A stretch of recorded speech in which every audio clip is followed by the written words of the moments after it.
So, I decided for my MOS project to focus on the living situation of Vladik during the Holocaust. And this is called a reflection of the MOS's experience.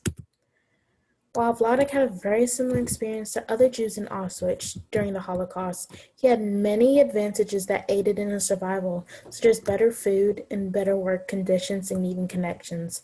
However, he did face some of the other punishments and trials that the other Jews did at the time. If we take a look at this picture, we can see that some Auschwitz prisoners are having lunch or even dinner with just bread and soup. And throughout the comic, we see that many of the prisoners, not even at Auschwitz, but other concentration camps as well, had only soup and bread to eat, which means they were pretty malnourished during the time. And the art here depicts the reality that a majority of Auschwitz prisoners faced. However, Vladik's was different.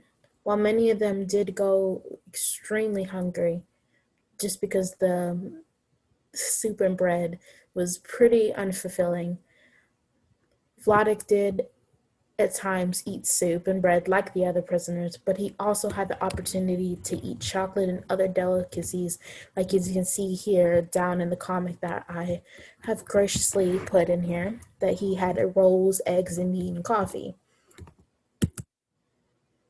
And in this picture, we can see that the Jewish prisoners are having to drag around either a German or a Polish man on a wagon.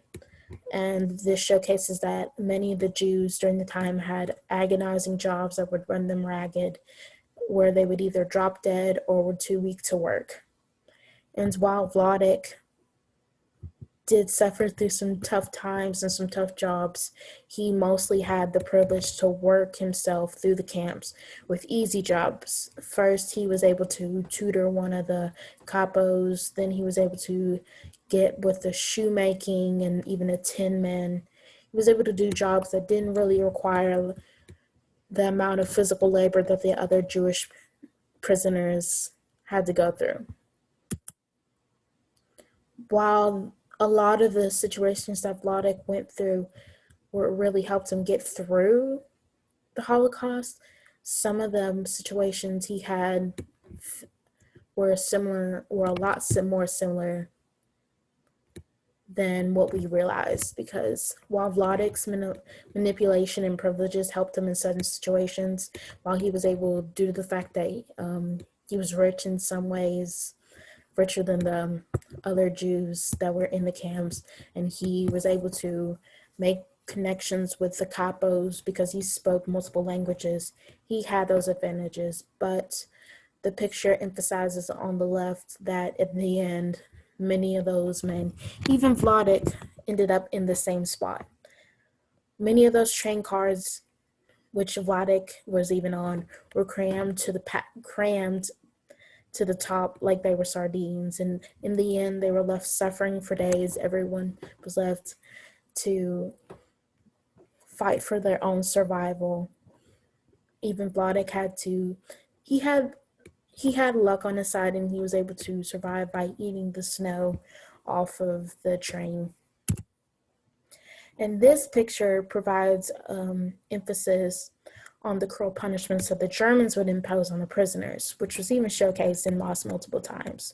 In this picture, the prisoners were made to stand for hours on the end just for the amusement and for the German soldiers.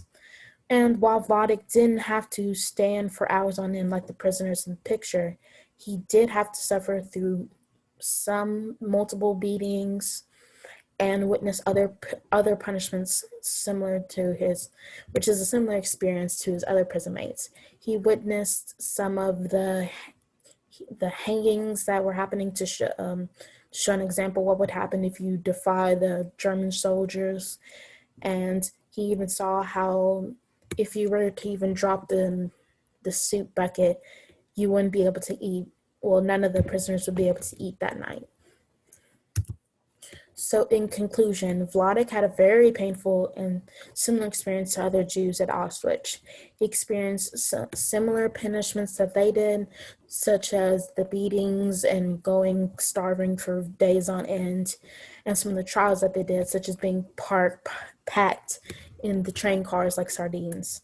However, he had many resources that allowed him to have a better chance of living, such as his way of speaking different languages, or the fact that he manipulated or stocked some food so he could use it to buy other people, and which made the experience a little easier for them. So overall, while many of the experiences were the same, they were also very different for Vodic.